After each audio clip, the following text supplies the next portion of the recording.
tanker is a ship designed for the bulk transport of oil or its products. There are two basic types of oil tankers: crude tankers and product tankers. Crude tankers move large quantities of unrefined crude oil from its point of extraction to refineries. Product tankers, generally much smaller, are designed to move refined products from refineries to points near consuming markets. The size classes range from inland or coastal tankers to the ultra-large crude carriers. In this video, we are focusing on an ultra-large crude tanker. Let's take a closer look at the main parts of this vessel. Pipeline systems are used to load and discharge oil, water, gas, and many other purposes. There is a helicopter landing pad. Cranes are used for transporting heavy equipment on and off the ship.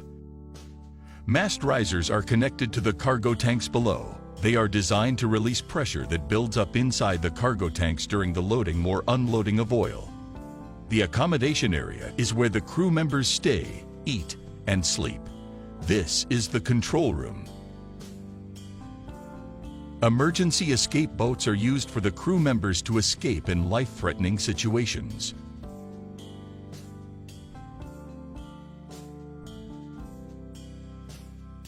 Now let's take a look inside the hull. The oil cargo tanks store crude oil for transportation. Water ballast tanks provide stability for the vessel. In the aft of the vessel, there are heavy fuel oil and marine gas oil tanks that are used to power the ship. A sludge tank stores waste from the treatment system. There is also a freshwater tank. In between all these tanks of different types of liquid, there are empty spaces called the cofferdom. And down here is the engine room. This is the pump room. The crew working on this gigantic vessel can number around 30 people. Not all oil tankers have the exact same design. Many ships might have parts located in different spots, but in this animation, this is the basic design principle. A large crude oil tanker has multiple oil cargo tanks, primarily to avoid free surface effects. Sometimes the sea can be rough, just like in this scenario.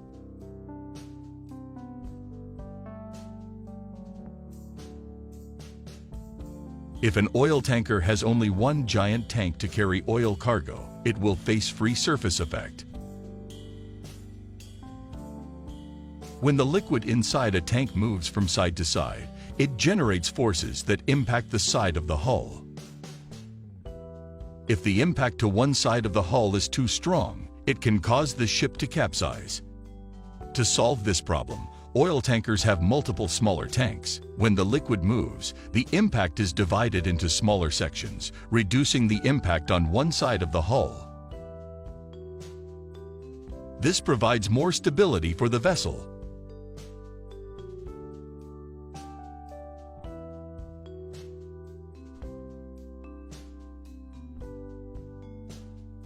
All oil tankers with a length above 120 meters are required to be double-hulled. The double hull is designed to protect the oil cargo tanks from external damages. In a single-hulled ship, if the hull is shredded or cracked by any external impacts, it can result in oil leakage into the ocean, endangering marine life and polluting the environment. The space between the hull and oil cargo tanks are used as water ballast tanks. When not carrying oil, the tank doesn't have enough weight to counter the buoyancy and will easily be moved by the waves. Without stability, it will be difficult for crew members to work and live. To be well stabilized, the bottom part of the vessel needs to be submerged under the water by filling the water ballast tanks.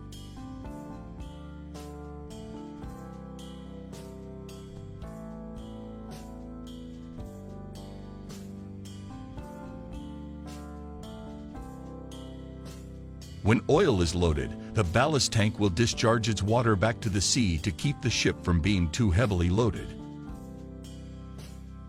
All ships are required to have a water treatment system. It is important because when a ship pumps seawater into the ballast tanks from one location and carries it to another location, it might potentially bring unwanted microorganisms and bacteria. Before discharging water back to the sea in a new location, the water needs to be treated to kill all the harmful bacteria.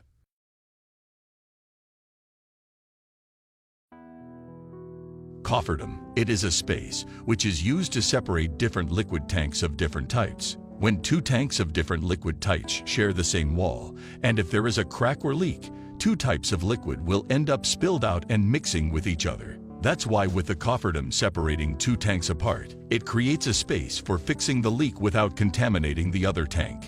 Let's take a look at how oil is loaded into the cargo tanks. When loading oil, weight distribution is very important to consider. If weight distribution is uneven, it can result in an unwanted accident. For example, if there is too much weight on one side, the vessel will lose its balance. To avoid this accident, oil has to be loaded evenly each time. There is a jumble of pipes here, so let's simplify it and focus on the oil loading pipes only. This pipeline is used to load and discharge oil in and out of the cargo tank. This part is called a manifold, and oil enters here. A pump is used to push the oil through a bell mouth, where the oil comes out into the tanks from the bottom to the top. For example, in this model, there are 15 oil cargo tanks. The first pipeline will load oil into these 5 tanks to ensure that the weight is evenly distributed. The second pipe will load oil into these 5 tanks, and the third pipe will load oil into the last 5 tanks. 3 sections represented by 3 different colors for easy view in this animation. In reality, crude oil is black. With this design, it doesn't matter which pipeline is used to load or unload oil first, as the weight will still be distributed evenly. Oil cargo tanks are also equipped with heating coils to reduce viscosity for easy pumping. Oil tankers use a device called loading arms to load or discharge oil. During offshore oil loading, the tanker receives oil directly from the subsea pipeline using a buoy and floating hoses. If an oil tanker is too large to get close to a dock, it will transfer the oil to a smaller tanker to carry it to the dock.